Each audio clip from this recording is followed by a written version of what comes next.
आपके लिए मैं एक केस स्टडी लेकर आया हूं क्योंकि मुझे आपका ओपिनियन जानना है। ओडिशा में ये दोनों जगहें पड़ती हैं, कोरापुट और कलाहांडी। इन दोनों जगहों के बीच की दूरी 186 किलोमीटर है और इन दोनों जगहों पे मिलता है एक ऐसा मिनरल जिससे एल्यूमिनियम बनता है, बॉक्साइट। पहले बात करते हैं कोरापुट की। आदिवासी गांव के हजारों लोग पहुंचते हैं नौंदापुर तहसीलदार के ऑफिस और वहां प्रोटेस्ट करते हैं। 2025 की शुरुआत में बालादा बॉक्साइट ब्लॉक की लीज दी जाती है एक एल्यूमिनियम कंपनी को, मुंद्रा एल्यूमिनियम लिमिटेड, जो कि अदानी ग्रुप की सब्सिडरी है। यहाँ के लोकल्स और आदिवासी लोगों का ये कहना है कि ये लीज बिना ग्राम सभा की सहमति की दी गई है, violating their tribal rights under forest right act. जितने भी आदिवासी लोग प्रोटेस्ट में गए थे और अदानी ग्रुप का नाम आया है तो प्रोटेस्ट में लोकल कांग्रेस एमएलए भी थे। ये सब मिलकर राष्ट्रपति के पास पहुंचते हैं, जो उस समय ओडिशा में ही थी। राष्ट्रपति को एक मेमोरेंडम दिया जाता है जिसमें लिखा होता है कि इस लीज को कैंसिल किया जाए और हमारी पावन नागेश्वरी पहाड़ी को बचाया जाए और हमारे आदिवासी अधिकारों की सुरक्षा की जाए। दूसरी तरफ कलाहांडी के आदिवासी लोग ये प्रोटेस्ट कर रहे हैं कि उनके बॉक्साइट रिजर्व खोल दिए जाए। कारण तीन। पहला, हमारे देश में जब इतना बॉक्साइट है तो हम चाइना से और दूसरे देशों से बॉक्साइट इंपोर्ट क्यों कर रहे हैं। दूसरा, अगर ये माइंस खुल जाती हैं तो डायरेक्ट 3 लाख लोगों को रोजगार मिलेगा।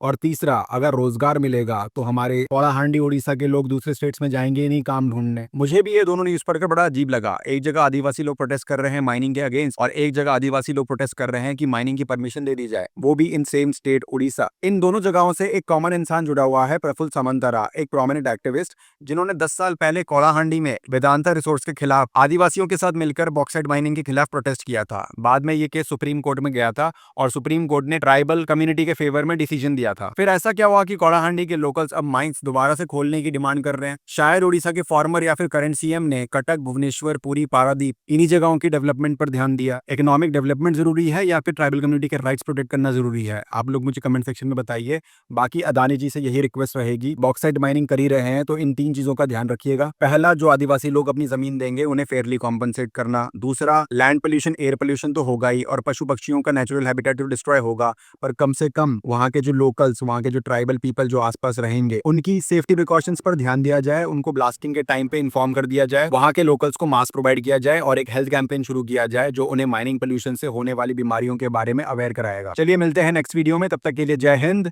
जय जगन्नाथ।